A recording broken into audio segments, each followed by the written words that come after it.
Hello everyone, welcome to the smart IAS foundation. अभी हम discuss करने वाले हैं प्री सिक्योर और डेट है 12 अगस्त 2024।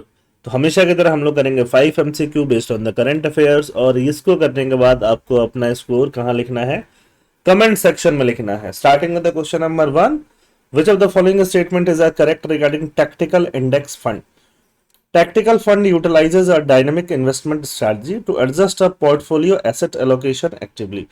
पोर्टफोलियो एसेट एलोकेशन को एक्टिवली यूटिलाइज करने के लिए डायनेमिक इन्वेस्टमेंट स्ट्रेटजी लगाता है tactical index fund. Mutual fund का नाम आपने सुना होगा ना, तो म्यूचुअल फंड जैसा ही होता है टैक्टिकल इंडेक्स फंड, है ना, जो थोड़ा डायनेमिक होता है। और पोर्टफोलियोज को, मतलब कि मान लो एक म्यूचुअल फंड में बहुत सारे कंपनीज का स्टॉक होता है, उसको पोर्टफोलियो बोलते हैं, है ना। और बहुत सारे कंपनी का स्टॉक को पोर्टफोलियो बोलते हैं। उसमें क्या करता है, शिफ्टिंग करते रहता है, देखता है ये कंपनी अच्छा नहीं करेगा, उसको निकाल देता है। जो कंपनी अच्छा करता है उसको वापस उस पोर्टफोलियो में ऐड कर लेता है। तो ये डायनेमिक इन्वेस्टमेंट स्ट्रेटजी बोलते हैं, जो कि टैक्टिकल का कीवर्ड का मतलब यही है। टैक्टिकल वेपन्स भी यूज होता है, टैक्टिकल कीवर्ड का मतलब ही यही होता है। तो first is very very correct.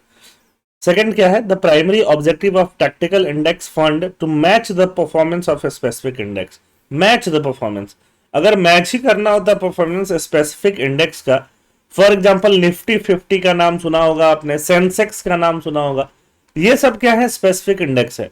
अगर इनका परफॉर्मेंस मैच ही करना होता तो इतना टैक्टिकल इंडेक्स फंड बनाने की जरूरत ही क्या थी? तो सेकंड तो ऐसे ही गलत हो गया। सोचो, this is how we think. Tactical fund aim to improve risk adjusted return, है ना, कि रिस्क उसमें भी एडजस्ट करने की कोशिश करता है कंपेयर टू पैसिव मैनेजमेंट और स्ट्रैटेजिक इन्वेस्टिंग। निफ्टी 50 क्या है? Passive investment. निफ्टी 50 में 50 कंपनीज हैं ऑलरेडी, आपने वहां इन्वेस्ट कर दिया तो वो मैनेज पैसिवली हो रहा है, वो कंपनी चेंज वहां पे नहीं हो रही है, तो वो पैसिव मैनेजमेंट है। यहाँ पे तो ऑब्वियस बात है, 50 में कोई एक अडानी ग्रुप का कंपनी है जिसपे हिंडनबर्ग का रिपोर्ट आ गया, उसका पोर्टफोलियो गिरने लग गया, उसका स्टॉक मार्केट वैल्यू गिरने लग गया, तो आपका निफ्टी 50 के रिटर्न भी हैम्पर होगा। कोई मैनेज भी नहीं कर रहा उसको, क्योंकि निफ्टी 50 में वो स्टिल बना हुआ है। बट टैक्टिकल इंडेक्स फंड में क्या होगा, अगर ऐसा कुछ होता है तो फटाफट आपके फंड मैनेजर क्या करेंगे, उस कंपनी को निकाल के दूसरी कंपनी को एडजस्ट करेंगे, तो रिस्क एडजस्टेड रिटर्न वहां मिलेगा। The first and third is very much correct, and second जो है वो क्या है, रॉन्ग है। तो आंसर क्या हो जाएगा? बी हो जाएगा। आई होप आपको समझ में आया होगा थोड़ा बहुत म्यूचुअल फंड और इन्वेस्टमेंट का game. Second, consider the following statement regarding headline inflation. Inflation समझते हो? इन्फ्लेशन मतलब राइज इन द प्राइसेस। आलू का दाम बढ़ गया, टमाटर का दाम बढ़ गया, सब कुछ क्या है? इन्फ्लेशन है। इन्फ्लेशन में एक होता है हेडलाइन इन्फ्लेशन, टोटल इन्फ्लेशन जिसमें सारे गुड्स की बात हो रही है उसको हेडलाइन इन्फ्लेशन कहते हैं, बिल्कुल सही। ये फूड और एनर्जी को भी इंक्लूड करता है, जो कि कोर इन्फ्लेशन नहीं करता, ये भी बिल्कुल सही है ना, क्योंकि कोर इन्फ्लेशन नहीं करता तभी उसका नाम है कोर। हेडलाइन मतलब सब कुछ करेगा।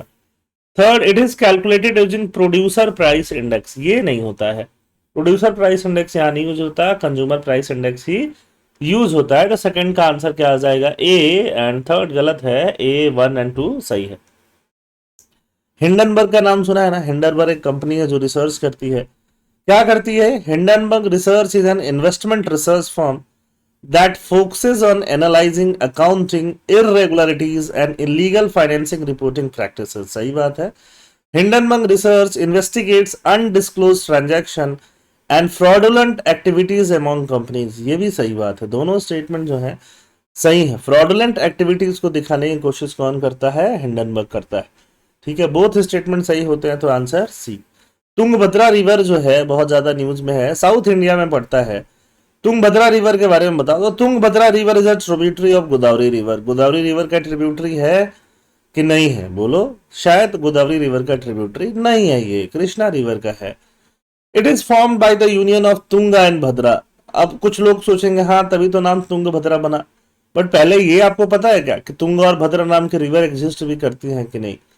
तो यहाँ पे ये बिल्कुल करेक्ट है, तुंगा और भद्रा नाम की रिवर एग्जिस्ट करती हैं, दोनों को मिलके क्या बनता है? Tungabhadra. The river flows through the state of Karnataka and Andhra Pradesh. ये बिल्कुल सही स्टेटमेंट है।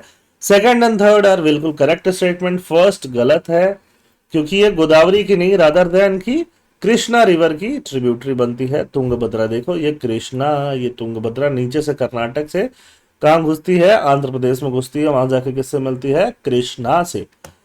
Last question for the day, preceded Meteor shower क्या होता है? मिटियोर होता है ना ऊपर सेलेस्टियल ऑब्जेक्ट्स टाइप, है ना, छोटे छोटे मतलब अर्थ के कंपेरिजन में बड़े बड़े छोटे छोटे पत्थर जो कि पूरा चक्कर लगाते रहते हैं अर्थ वगैरह बाकी चीजों का, है ना, उसी उसी मिटियोर्स वगैरह का गिरना मिटियोर शावर हो जाता है कई बार। The name Perseid is derived from the Perseus constellation. Constellation मतलब ऐसा ग्रुप को कंस्टलेशन बोलते हैं।